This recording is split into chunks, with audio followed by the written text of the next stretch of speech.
Folks, we want to talk about 6 things that make a great EDC folder or everyday carry pocket knife.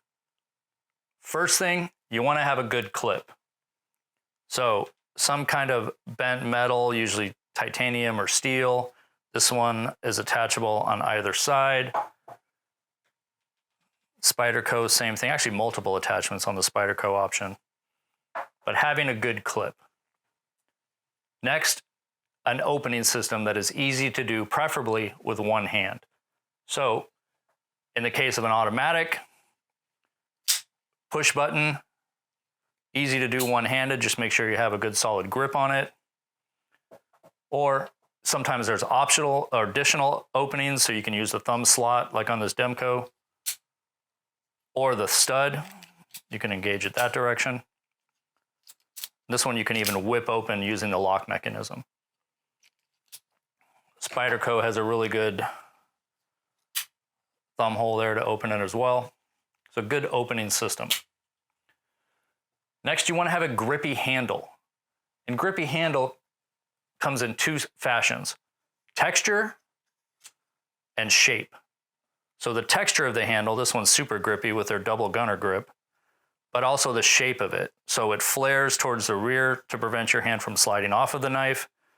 And then there's some kind of choil or ramp or aggressive teeth at the top to prevent you from sliding forward onto the blade.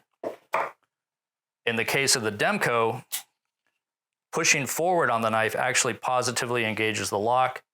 And then there's multiple attachment or grip points here for your hands and a grippy surface as well. So that can be in a plastic, an FRN. It doesn't have to be engraved or machined metal.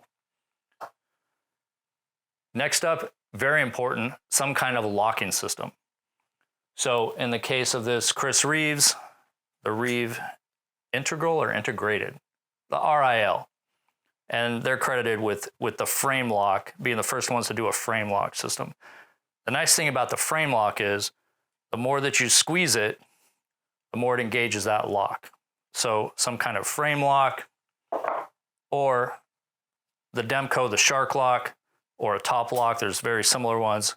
And again, we mentioned it earlier, using the knife more positively engages that locking system.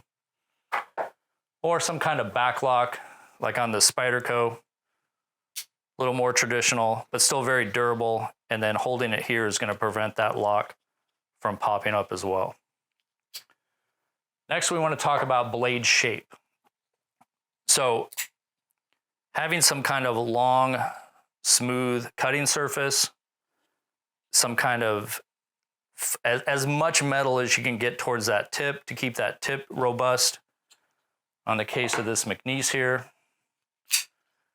and even though it's pretty thinly ground for a good cutting surface and top swedged as well, you still have a lot of metal flowing along that line right up to the tip to keep that tip positively reinforced as strong as possible. Finally, you want to have some kind of lanyard attachment. So in the case of this Spyderco, the hole goes through, even goes through the clip. You can attach a lanyard there. Demco has that very similar attachment on the backside. On the Strider, you would attach it to one side of the titanium. Now, if you have a knife that doesn't have a lanyard attachment point, you can make your own. So as long as you have a clip and a piece of gutted 550 cord, you can slide that up on the top side of the clip there and still have some kind of a lanyard attachment. And we'll talk about why that's important later. So, good clip, good opening system, very grippy handle, good locking system, good blade shape, and preferably some kind of lanyard attachment.